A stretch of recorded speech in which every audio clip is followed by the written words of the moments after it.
চুমুকে। সুপ্রদর্শক, আজ আমাদের মাঝে উপস্থিত রয়েছেন সুরকার, গীতিকার ও সঙ্গীত পরিচালক রাজেশ ঘোষ। শুভ সকাল দাদা, কেমন আছেন? শুভ সকাল, অনেক ভালো আছি। আচ্ছা, বেশ।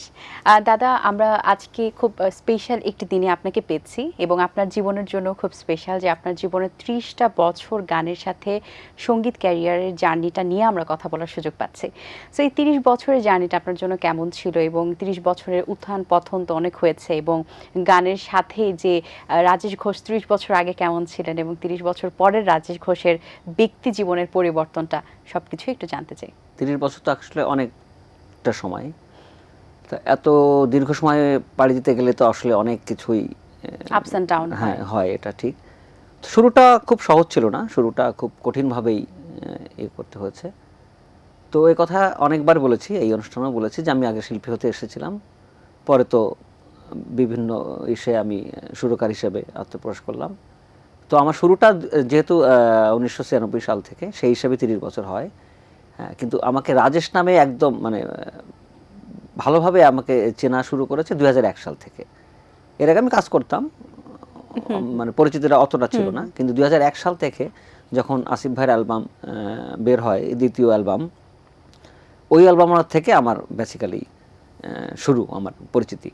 এই তো তারপর থেকে তো করে যাচ্ছি, এখন পর্যন্ত চলছে। আচ্ছা, তখন জীবনের মোড়টা কিভাবে ঘুরলো?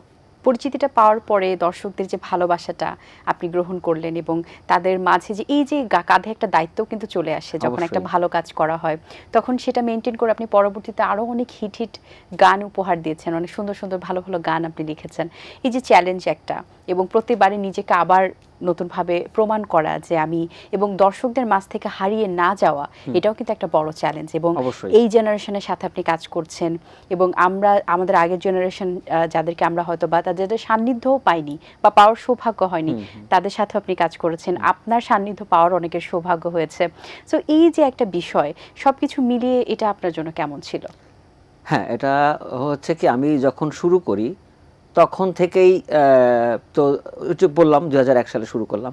তখন একটা সুবিধা ছিল কি, যদিও এখন মাধ্যমটা একটু ফাস্ট, অনেক মাধ্যম হয়ে গেছে, কিন্তু তখন কম মাধ্যম থাকলেও আমরা ভালোবাসাটা খুব দ্রুত জানতে পারতাম। এই কারণে যে কোনো একটা অ্যালবাম, তখন তো অ্যালবাম সিডি ছিল, ক্যাসেট ছিল, রেডিওতে বাজতো, বিভিন্ন জায়গায় বাজতো, হ্যাঁ, টেলিভিশনে দেখাতো গানগুলো করে। তখন ওই বিভিন্ন দোকানে সবাই যখন খোঁজ করতে আসতো, আমরা যখন খোঁজ খবর নিতাম বিভিন্ন অঞ্চলে বা বিভিন্ন জেলাতে, তখন বলতো হ্যাঁ আপনার এই অ্যালবামটা চাচ্ছে, এই অ্যালবামটা চাচ্ছে। তখন আমরা পাবলিকের রিয়াকশনটা বুঝতে পারতাম। এবং মজার বিষয় হচ্ছে, আমাদের ঠিকানা ম্যানেজ করে যে স্টুডিওগুলোতে কাজ করতাম, ওখানে চিঠি আসতো আমাদের কাছে যে এই অ্যালবামটা ভালো লেগেছে, এরকম গান যেন পরবর্তীতে, বা এই শিল্পীর কণ্ঠে আপনার সুরে গান চাই, জানতে পারতাম। হ্যাঁ, ভক্তরা পাঠাতেন, এবং অনেক চিঠি এখন আমার বাসায় পড়ে আছে। প্রত্যেকটা চিঠি আমি পড়েছি এবং জেনেছি। সব তো উত্তর দিতে পারিনি, যারা মোবাইলে মেসেজ করতো বা কিছু, সেগুলো হয়তো কিছু উত্তর দিয়েছি, কিন্তু পেতাম, আমরা জানতে পারতাম। আর যেটা বললেন সৌভাগ্যের ব্যাপারটা, আমি অনেক সৌভাগ্যবান, কারণ আমার থেকে অনেক সিনিয়র শিল্পী, যখন আমার বয়স একেবারে কম, যখন শুরু করি তখন থেকে আমি শুরু করে এন্ডোদার সাথে কাজ করলাম। খালেদ হোসেন মিলু সর্বশেষ আমার 2টি গান গেয়েছিলেন, আমার এটা মনে আছে। তারপরে ওনার আর কোনো গান রেকর্ড হয়নি। মণি কিশোর, তারপরে তখনকার যত বড় বড় শিল্পী ছিলেন, এক রুনা আপা ছাড়া বাংলাদেশে সাবিনা সহ সবার গানই করা সৌভাগ্য আমার হয়েছে। তো এটা আমার জন্য বড় প্রাপ্তি এবং অনেক পাওয়া। দাদা, অনেক সিনিয়র আর্টিস্টের সাথে আপনি কাজ করেছেন, এখন নতুন জেনারেশনদের সাথেও আপনি কাজ করছেন।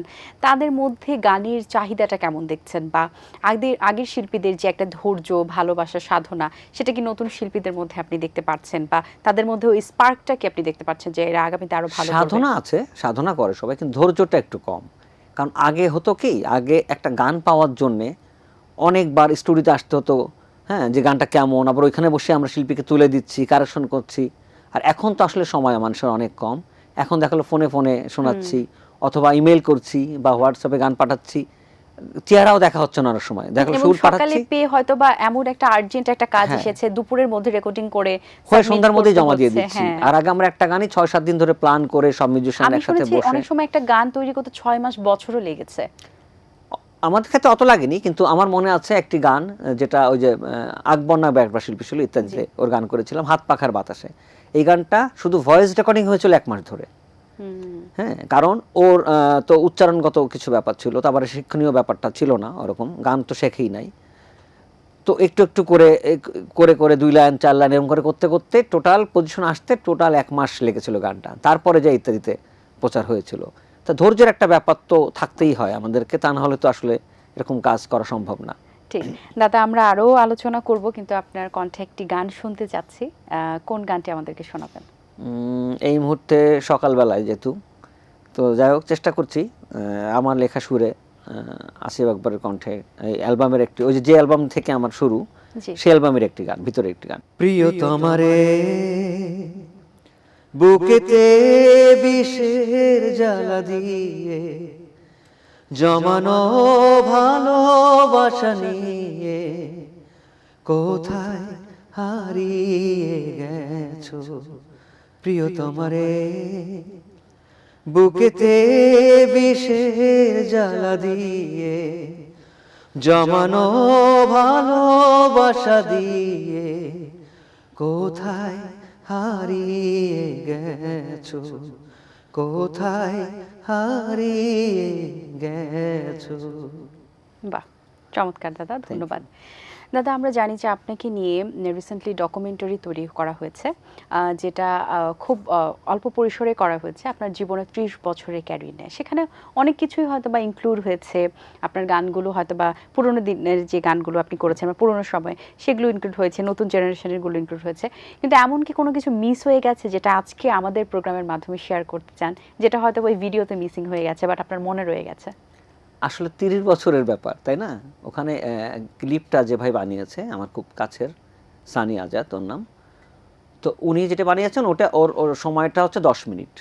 তো 10 মিনিটে ওর ইচ্ছা থাকা সত্ত্বেও তো এর বেশি, ওর কাছে অনেক তথ্য ছিল, আমার কাছে অনেক দিন ধরে শুনে শুনে শুনে শুনে সে কালেক্ট করেছে, কিন্তু মোটামুটি ঠিক আছে, মানে সংক্ষেপে করতে গেলে যেটা হয়, কিন্তু এটা তো আসলে অনেক ব্যাপার, যেটা আমারও অনেক কিছু মনে থাকে না বা মনে থাকার কথাও না।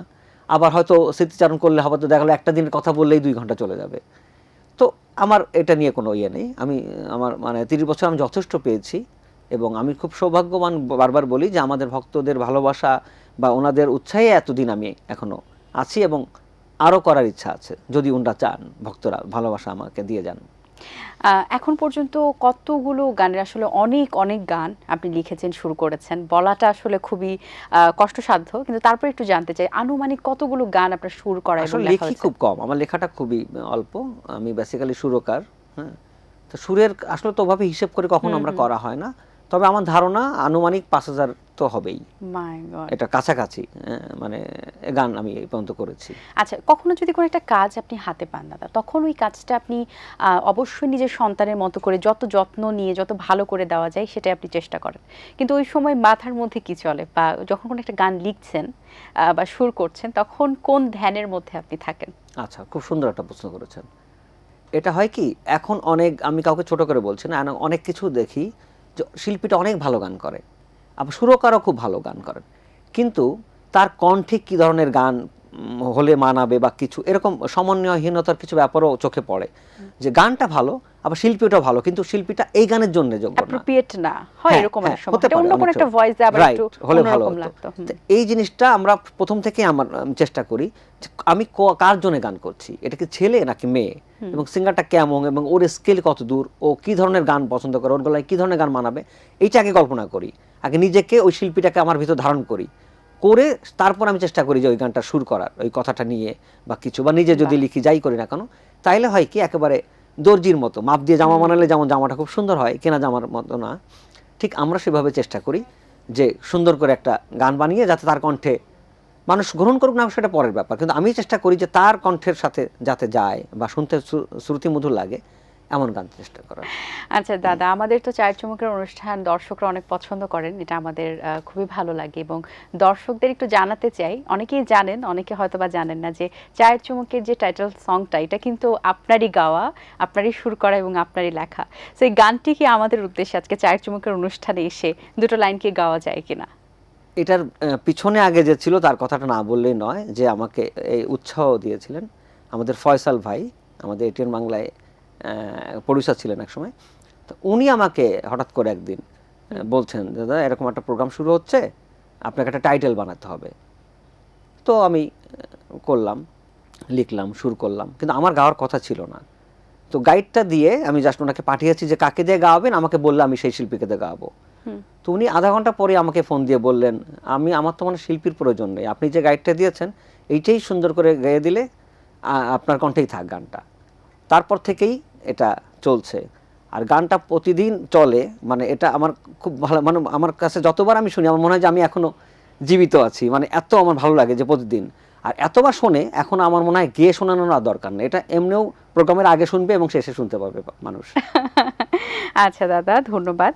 দাদা, আপনার এই যে 30 বছরের ক্যারিয়ারের আসলে আমাদের 30 মিনিটে বলেও শেষ করা সম্ভব না, সো আমাদের আরও কথা বলার বাকি আছে। কিন্তু এর মাঝে যাদের কারণে বা যাদের ইন্সপিরেশনে আপনার এত দূরে জার্নিটা সফলভাবে সম্পন্ন হচ্ছে এবং আগামীতে আরও দূরে এগিয়ে যাবেন, তাদের মধ্যে কাকে কাকে অন্যতম হিসেবে আজকের চায়ের চুমুকের মাধ্যমে তাদেরকে কিছু বলার আছে কিনা আপনার? অবশ্যই বলার আছে। আসলে একার পক্ষে তো কখনো এত দীর্ঘ পথ পাড়ি দেওয়া সম্ভব না। আমি অনেক মানুষের কাছে কৃতজ্ঞ যে নামগুলো আসলে টোটাল বোধহয় এই অল্প সময়ের মধ্যে সবার নাম বলা সম্ভব না। তবে বিশেষ বিশেষ যে নামগুলো না বললেই নয়, যে একদম শুরুতে আমাকে যিনি সহযোগিতা করে, যে স্টুডিও পাড়াতে আমি প্রথম ঢুকি, সিম্ফনি স্টুডিওর আবিদ রনি, উনি আমাকে প্রথম সুযোগ করে দিয়েছিলেন যে গানগুলো কীভাবে রেকর্ডিং হয় এগুলো দেখার জন্যে, বোঝার জন্যে, এবং আমাকে খুব উৎসাহ দিতেন যে তুমি সুর করো, তুমি ভালো করবা। এবং সে সবসময় পিয়ানো নিয়ে বসতো এবং আমার নতুন নতুন সুর আমাকে খুব উৎসাহ দিতেন। দ্বিতীয়, আমি যার কথা না বলে নয়, প্রদীপ সাহা গীতিকার, উনি আমাকে অনেক উৎসাহ দিতেন। উনি আমাকে খুব সিনিয়র ছিলেন। উনি বলতেন, রাজেশ তুমি তো ভালো লেখো, তুমি লিখবা প্লাস পাশাপাশি সুরও করবা। তো একজন গীতিকারের কথা নিজে কখনো গীতিকার সহজে বলেন না যে তুমি করবা, বলতো যে তোমার কিছু কিছু গানের প্রেমে আমিও পড়ে যাই, তুমি লিখবা প্লাস সুর করবা। তো এই ব্যক্তিটা অনেক বড় একটা পাওয়া। হ্যাঁ, পাওয়া এটা।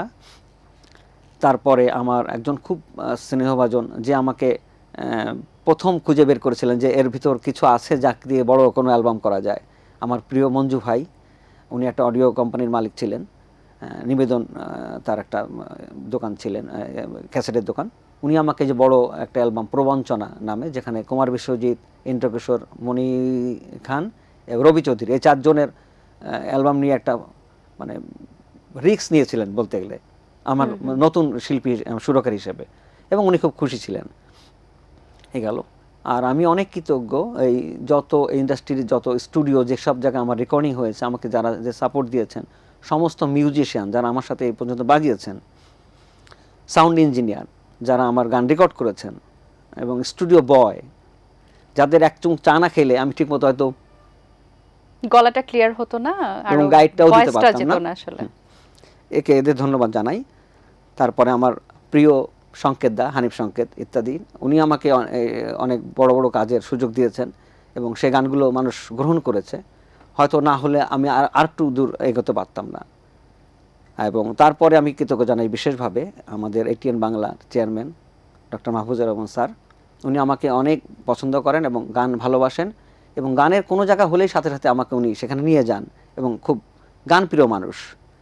তো আরও অসংখ্য নাম আছে, এই মুহূর্তে হয়তো আমার মনে পড়ছে না। আমি সবার কাছে কৃতজ্ঞ এবং সবার কাছে ধন্যবাদ জ্ঞাপন করছি, এবং আমার জন্য সবাই যেন দোয়া করেন যে আমি আরও অনেক দিন গান করতে চাই। জি, অবশ্যই।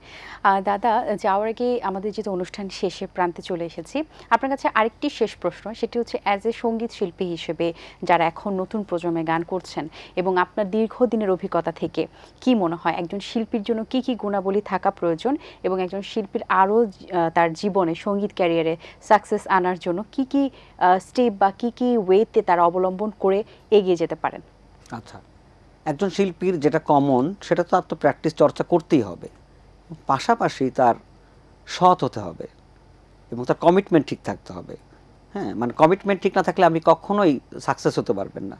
যে একটা স্টুডিওতে একজন আমার জন্য বসে আছে, এই টাইমের মধ্যে যেতে হবে, সবাই যেত আমার জন্য, তাকে ওই টাইমের মধ্যেই যেতে হবে, তা নাহলে কাজটা সম্পন্ন হবে না। কারণ যখনই সবার মনটা ভেঙে যায়, তখন কিন্তু ওর গানের প্রতি সেই মনোযোগটা, সবার বাজনাটা আসবে না। তো এটা হতে হবে এবং সৎ হতে হবে, এই তো। এবং সবার সাথে ভালো ব্যবহার এবং করতে হবে, এবং চর্চা তো অবশ্যই করতে হবে, এবং সকাল বিকাল ধৈর্য, হ্যাঁ, ব্যাপার থাকে। সবকিছু মিলে একটা শিল্পী আসলে শুধু গান ভালো গাইলেই সে শিল্পী, এটা আমার কাছে মনে হয় না। ধন্যবাদ দাদা।